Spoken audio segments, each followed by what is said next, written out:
What is up, office workers and interns? I am just a simple Newtype. And in this episode, we're returning to office worker Haman-Sama. Last time, Camille and Shar played a video game. Shar is the guy who plays the girl. Haman volunteered to help with Four's next cosplay project. She regretted helping because then she found herself at a con. This time, Haman cosplays. She has an insane dream about all her friends. And she does a favor for the boss. Not like that, but not too far off. So let's get into this. While everyone is enjoying the con cosplaying, Haman is dying of cringe in the corner. Everyone's at the con. We see Lacus, Allenby, and Domon. Shar comes over in his Shar cosplay. He says he is nailing it. It's such a curse to be this flawless. Kika Kobayashi wants to take a picture of them, but Haman runs away as she doesn't want evidence of being here. She should have never came. Shar comes over and puts his mask on Haman. He says she could wear his mask if she is afraid of being seen in public, but she doesn't want to. He tells her that everyone here is trying to have a good time and to loosen up. She eventually comes around and takes a photo with con-goers. However, Four says it is time for the second outfit, which is something you would probably see in a Zeon USO show. Rosamia in the universe is an idol. Of course, Camille seems hard for her. He says that she inspires him and makes it very awkward. He nervously shakes her hand and is herded out of there like the cattle he is. Fa is next up to see her. This is the first time Camille and Fa are wearing matching outfits, and it is cringe fan apparel. She hates Rosamia so much. Rosamia says that Camille and Fa make a great couple. She loves Rosamia so much. This makes her so happy that she almost forgot what she was mad at Camille about. They head outside to the cosplay area where she sees Haman. She now remembers why she is mad at Camille. Sarah is really into Vice President Paptimus Sirocco. He joined the company when the Titans merged with Neo-Zeon apparel. Haman is not really into him. Sarah is also a former Titans employee. Sirocco knows Haman's name and department. He has memorized everyone's face. Sarah melts with excitement. Haman declares that she too, as a woman, can turn on the charisma. Sirocco stubs his toe on a plant and makes the Sirocco face. Haman thinks, oh, he's clumsy. Neo-Zeon holds a meeting. They're testing the PMX 003, the O lingerie line. Sarah is there to gawk at Paptimus. Sirocco is here to free the women weighed down by gravity. Haman is so done with Sarah. This is supposed to be women only. Haman says, listen here, you asshole. I know you are here to look at them titties. Sirocco tries to charm her by saying she has quite a way with words. That is when Shar pops out of a box telling Sirocco to back off. He says, I've been sneaking on you, who has been sneaking on women. They argue back and forth before Haman grabs them by the ties and throws them out of the meeting. Sirocco wants to read her reports later. As he leaves, he stubs his toe again and makes Sirocco face. Haman is starting to think that this man is an idiot. Haman is getting drowsy on the couch. She hates falling asleep here because she always has bad dreams. It's too late. She passes out. She is in a high school and hurts her ankle. Judo must come to save the day, but Sirocco and the morality police ruin the moment. Haman-Sama's Imperial Guard comes to help out. An arrow is shot by Haman's head with the note, meet outside after class. She meets with Rue and her Bancho. Bancho means gang of delinquents, which is an anime cliche in itself at this point. Rue attacks her for hugging Judo earlier. She runs to get help from her teachers, Amado and Shar.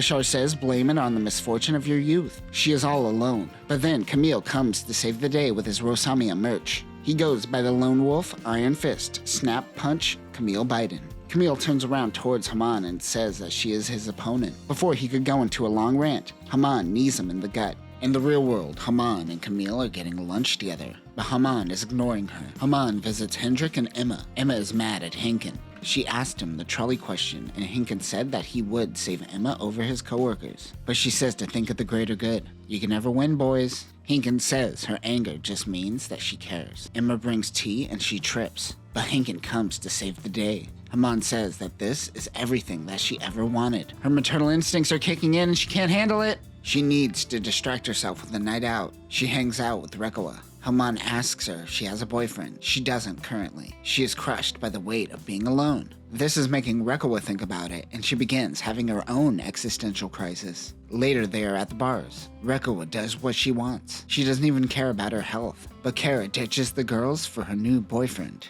They call Kara a traitor. Late at night, Pudu and Pudu 2 are watching a scary movie. Later, Pudu 2 writes in her diary and heads to bed. But Pudu can't sleep and is scared, so she sleeps with Pudu 2. Pudu 2 tells her a story about one time when Haman's skirt ripped to ease her sister's mind. This instantly causes her to pass out. The lightning scares Pudu 2 and she is glad her sister is here. However, they are both in Haman's bed. Pudu wants to hear the story about Haman's big butt again. The two kept Haman up all night. When she gets into work, she runs into the president's assistant, Ilya Palzom. She tells Haman that the president wants to see her immediately. The president of the company is Glimmy Toto. Haman smacks him, pretending to shake his hand. Glimmy is sad that his personal space is being invaded. He wants her to complete a mission. If she does, she will be promoted, and the public relations team will get an upgraded vending machine. The Pudu twins burst into the office. They are related. Pudu dropkicks Glimmy without hesitation. Ilya gives Haman documents.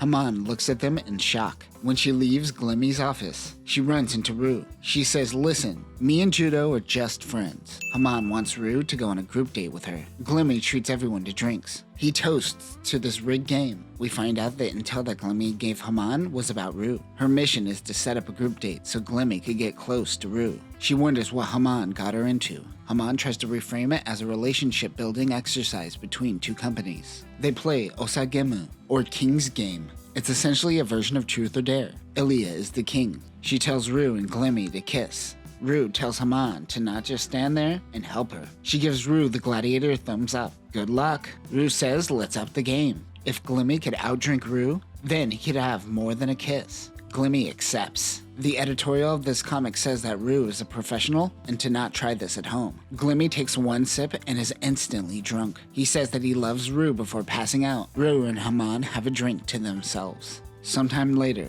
Haman's department got that new vending machine. She didn't get that raise, however. Moar was formerly a Titans member. To Haman, she is perfect in every way. This chapter is Moar's daily life, baby. Nichijou, bitch! She returns home to find Jared sad and getting drunk off a Wing Zero. This is a Gundam Wing joke, but it also references Strong Zero, a 9% alcoholic drink from Japan that you could get at 7-Eleven. This dude's on his 5th can. He's gonna be throwing that up in a few hours. He feels worthless, but Moar tells him that he matters to her. He says, "Thanks, babe. I'm off to play pachinko. By the way, can I have some money?" This is what peak jobless in Japan looks like. He runs out of the apartment only to get hit by Camille riding his bike. How embarrassing. A little kid gets a Mochi Cube from a gachapon machine, but he didn't want a Mochi Cube. He wanted a Mochi Zeta. Haman says, "Psst, hey, little kid, you like Mochi Zeta? I got Mochi Zeta. Look inside my jacket." Kids, if an adult tells you to look inside their jacket, run away. Luckily, the kid is scared away. Haman sees Camille using the gachapon machine. He too gets a Mochi Cube. The two make a reluctant trade. Meanwhile, I think Jared lost all of Moar's money. Camille is playing Jaburo, the RPG game. Here, he is known as Zeta. He meets the Playboy bunny Haman. She needs his help to find Gundanium ore, the rarest of ores. Camille says, "You dumb noob. You are way too low level of a player to be doing that. You fool. Get lost, wannabe." I love how autistic they make Camille in this series. Camille is trying to link up with Lady Char. A cloaked man approaches. It happens to be Amado. He too is a Playboy bunny. The three go on a quest to the ancient ruins of Solomon. Haman in real life is struggling because it is 2 a.m. in the morning. She can't go on too much longer. That is when the divine beast, the Big Zam, approaches them. Haman uses sexy pose to paralyze the enemy. It wasn't effective. Camille comes to save the day. The two proclaim to be by each other's side during this battle, but it is too late. Amado took down the Big Zam, no problem. Haman was able to get the Gundanium ore she was looking for. Amado says since he's the best in the game, he becomes the Playboy bunny to give him a challenge. It's a masochism thing, you wouldn't understand. Beltorchica is a new reporter covering the latest in the lingerie industry, and she is interviewing Haman. We cut to 1 month earlier. A TV show wants to interview their company, and they plan on having Haman's PR department handle it. She is talking to Rakan Decarin. He puts immense pressure on her. In the present, they start the tour by talking to 4, but she is passed out. She wakes up crying, saying that she never wants to work mornings ever again. Beltorchica then interviews Char, the man who goes 1.3 times normal speed of work. It's only 1.3 in this universe. She asks him what she thinks the industry needs right now. Char simply responds, Amado Ray. She then interviews the public relations department. But Beltorchica thinks this is boring and won't get views. With some quick thinking, Haman rallies the office workers and tells them they will strike the enemy. Glory to Neo-Zeon. Later, the TV just aired footage of the Pudu twins being silly. None of it mattered. And that will do it for this episode. Just like Universal Century, even when Glimmy has the power, he still doesn't have the respect of the ladies. Poor Moir is in love with a man who spends all her money at the pachinko parlor. Maybe Iazan will turn his life around. Next time, Playboy Bunny Haman enters the world of Jaburo again. Judo does a little cross-dressing, and Haman and Amado go for a hike. Also, we are more or less caught up. No one has translated Volume 7 yet, and it has been out for almost a year now. Someone else that isn't me. Get on that. But that will do it for now, Newtypes. Remember, don't help your boss get laid. Peace.